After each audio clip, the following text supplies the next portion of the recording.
Hello everybody, welcome back to Wynn Playing Games. I am Wynn, and this is EU4. We are currently playing as Tibet, and we are trying to plan our next course of action.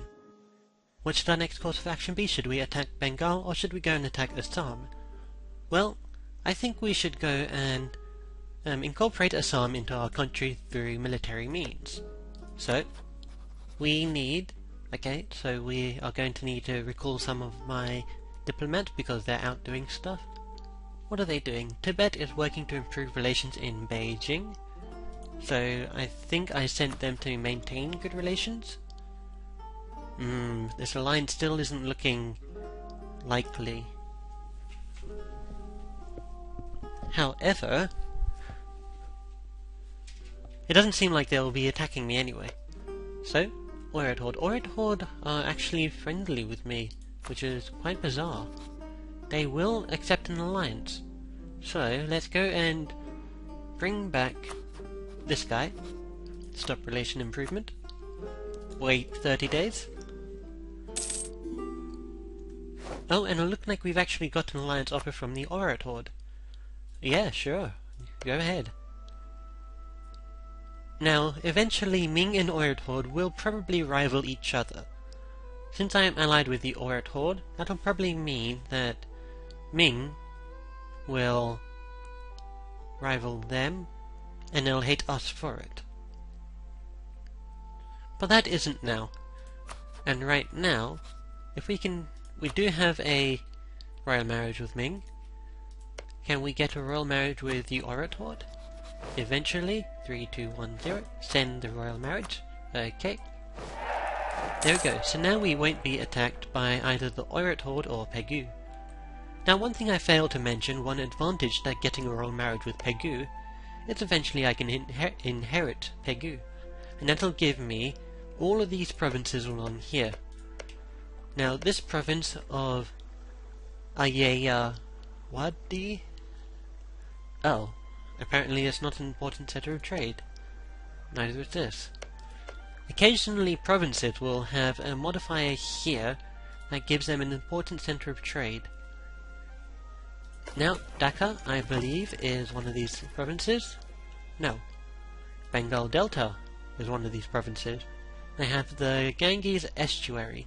So, my plan of attacking my plan of attacking Bengal will be to incorporate Dhaka into our country, and then get Bengal Delta into our country, through any means necessary. Now Bengal have actually rivaled us, so let's go and set Bengal as a rival ourselves. We still have Chagatai as a rival. Does the Oirat still hate Chagatai? They do. Fortunately for us, Chagatai isn't really that much of a threat. We can also see part of the Timurids lands. This red blob over here is part of the Timurids. And we have just discovered their capital, which is Samarkand. Now it looks like this province of Kashmir, of the Timurids, is actually occupied by nationalists. They probably want independence for their country. Yep, as you can see, this province has Kashmir considered to be one of their cores.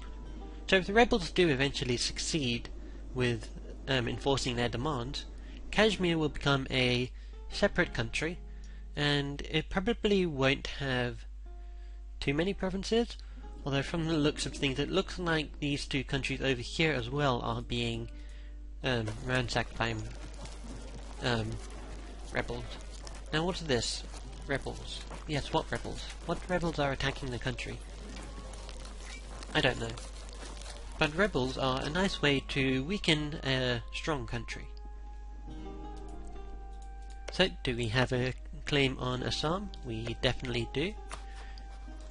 Given time, we can go and enter a war with them. So they will... Okay, so we are declaring conquest on Assam. And we are conquesting the province of Darang. This will call upon the coalition members, which only constitute Assam, who we are attacking anyway. For giggles, unfortunately we can't call anyone into war. but fortunately for us, Assam aren't allied with anyone. But before we declare war on Assam, I want to wait until this missionary has finished his progress. Let's see, he is 97.3% of the way done, and he should be done February this year. So January, February, and there we go. We have managed to change the religion of this place. Now, next thing we need to do, and I forgot to do this before, was spend 20 admin points to change this into a core. Now, cores are important. I think I've gone over this before, but cores basically tell you what counties are rightfully part of your realm. So if we core Koch, Koch will then become a rightful part of our place. Okay, so I think it would be a good idea to go and attack Assam right now. Even though neither of our allies will join us in war, we have actually got Kachar down here as a vassal. That means that they'll immediately join any of our wars. And since they have 4 men, along with a leader, although kind of a bad leader, it means we'll be able to outnumber Assam. Like, what is that? Nearly 2 to 1? So usually when it comes to 2 to 1 odds, we'd want to split up these guys. So that probably went too quick. Maybe I should turn the speed down to about speed 3 when I'm at war. But what happened there was Assam decided to go and attack my vassals' armies, and they were winning until my army came in as reinforcements, and then we just almost immediately destroyed the Assamese army. Now they are recruiting some more members, so we're going to go, and in fact I actually wanted to turn down the sound when it comes to battles, so I believe it is the effect volume. Sorry about any strange sounds you might be hearing. And we're just basically going to do what we did with Kachar. We aren't actually going to vassalize these guys. We are just... let's see, extend loan, repay loan. Repay. In fact, vassalizing them might be a good idea. Now, vassalizing people takes up a diplomatic relations slot. You can improve diplomatic relations with certain technologies, certain government types improve the diplomatic relations limit. But basically, if you stay under this limit, you'll be fine. If you go over, then you'll have to pay additional diplomatic points per month, equal to how much you've gone over. So, our maximum is 5. If we have 6 out of 5, then our diplomatic power will be decreased by 1 per month. Additionally, if you have like 5 over the limit, it will be reduced by 5 per month. So, just sitting here waiting to siege Assam. I'll bring you guys back once Assam has been finished annexing. Hello again. So we've had several things happen to us. Firstly, we have an event. Financial disagreements. Our economy isn't what it has been. The treasury is almost empty, and our parliament can't seem to figure out how to handle the situation or the reasons for it to happen in the first place. Minting more money is always an option, of course, or raising taxes. Either way, they are waiting for you to make a decision. So, our choices are mint more money, we gain ducats, but we also gain inflation. We can also raise taxes, which gives us the same amount of money, but increases stability. Now, 1 stability will cost us like, what, 117 I think? And decreasing inflation will... it doesn't tell you how much. You know what, let's go for the inflation. I'd rather not spend the admin points just yet. Okay, so we can use admin points. Perhaps it would have been more economic to go for the stability hit, because we'd have to pay less than we would if we took the inflation, which we have to do. Each time we reduce inflation, we spend 75 points, and 75 times 2 is more than about 100. Another thing that has happened to us is we have this icon that's appeared. We can invest in new technology. Because we have 910... Oh no, it's not even Diplo points. Because we have 904 military power, we can spend 892 of those points and improve our military technology. As I mentioned in an earlier video, technology is how your country gets stronger. So you advance in the ranks of military technology, you get better tech. At level 3 military tech, which is where we're going to improve our technology to, we get an Earth Rampart, which is a special building that we can create, and we also get additional land morale.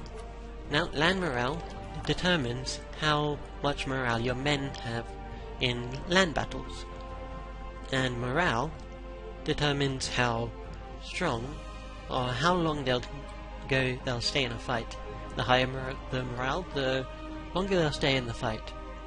If your army's morale during a battle reaches 0, then that army flees from battle, and the battle is lost. Again, I'll bring you back once we have fully occupied Assam. Hello again. So we have finally fully occupied Assam, and now we can do whatever we want with them. We have 100% war score against them because we fully occupied their territory and they have no troops running about. But we can also invest in new technology. Let's go for diplomatic ideas. Not diplomatic ideas, that's another situation entirely. But if we improve our diplomatic tech, we gain trade efficiency, which improves the amount of money we make from trade. We get increased naval morale, and we get a new ship, which is kind of useless to us at the moment, considering we have no sea provinces. And also our colonial range is increased, but we're not going to be doing colonization for quite a while just yet. So let's go and get this. The main reason is because we can then progress onto our next level of Diplotech, where we'll be able to build a dock, we'll be able to build a marketplace, and trade range increased. So we have lost the casus belli against Bengal. Oh, we have gained a diplomatic insult against them. Oh, that's not nice, they decided to insult us. Alright, so let's go and... should we go and fully annex Bengal? This will give us... You know, let us actually do the same thing that we did with Kachar. Force religion and become a vassal. Ah man, this is where foresight comes in really handy. Because I improved my what is this? Diplomatic technology, I used all my diplomatic points. And you actually need diplomatic points in order to enforce your demand during a war. As you can see, this peace will cost Tibet 50 Diplo power. We have 33. We used to have 900 before I was foolish enough to click the button. So here's the thing that I was wondering. Because we have all these royal marriages, and because of the way our government works, our current guy, who is Prince Trakpa Chung, he is part of the Chung dynasty, I believe. If we go and get a new guy, so for instance we go for Galdan Puntosk, he might be of a different dynasty. Since we have royal marriages with a bunch of different countries, I wonder if those royal marriages will break because our dynasty has technically changed. So who should we go with? We can go for a diplomatic guy, a bureaucratic guy, or a military guy. I'd normally like a military guy because this will allow us to keep our military technology in par with our neighbours. However, diplomatic guy would be beneficial for peace offers. Well, we can't enforce peace without having good military. So let's go with Sakaya. There we go. Now, do we still have our royal marriages with people? Yes, we do. How interesting. We lost our royal marriage with Ming, however. So let's go and get that back. We have an alliance offer from Tangu. Where are Tangu? Tangu?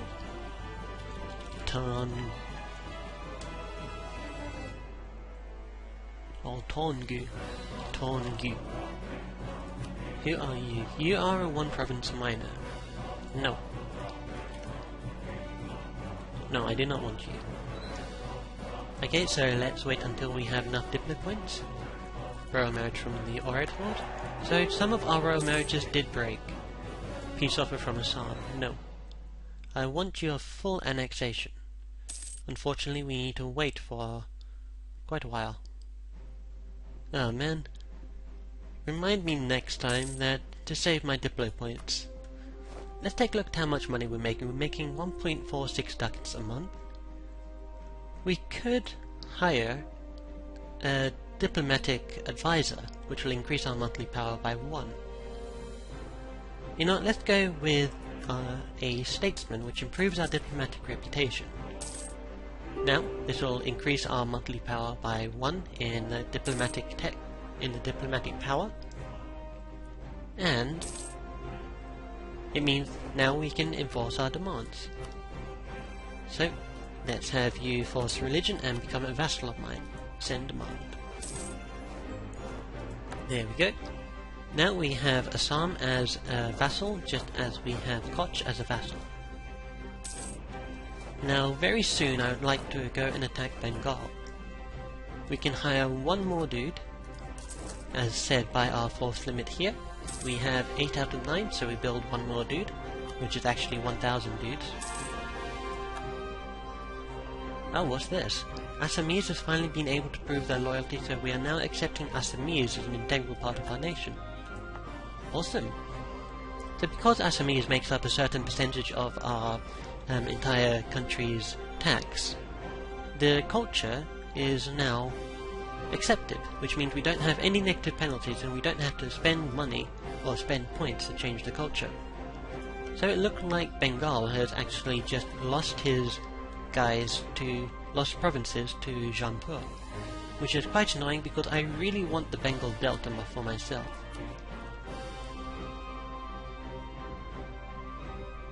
So let's take a look. We have a diplomatic insult CB against them. This gives us 100% aggressive expansion, so that's normal. Gives us twice the amount of prestige from battles. And we have 75% cost for claim revocation, monetary reparations, and concessions of defeat.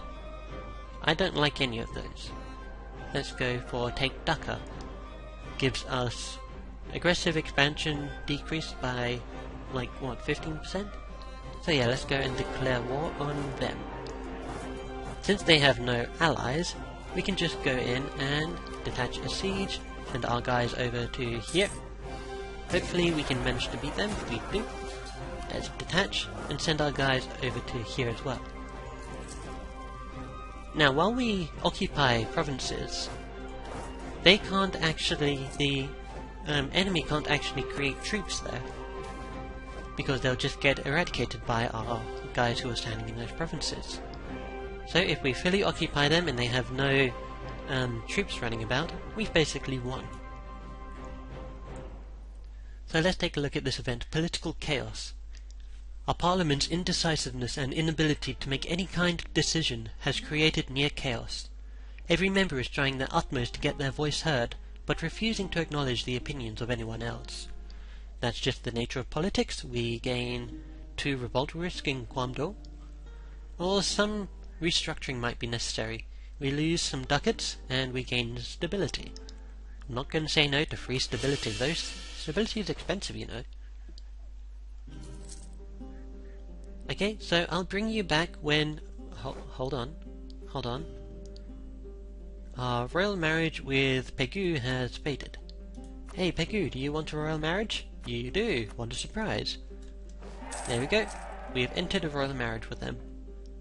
But yeah, being a noble republic is going to make it tricky to maintain diplomatic reputation.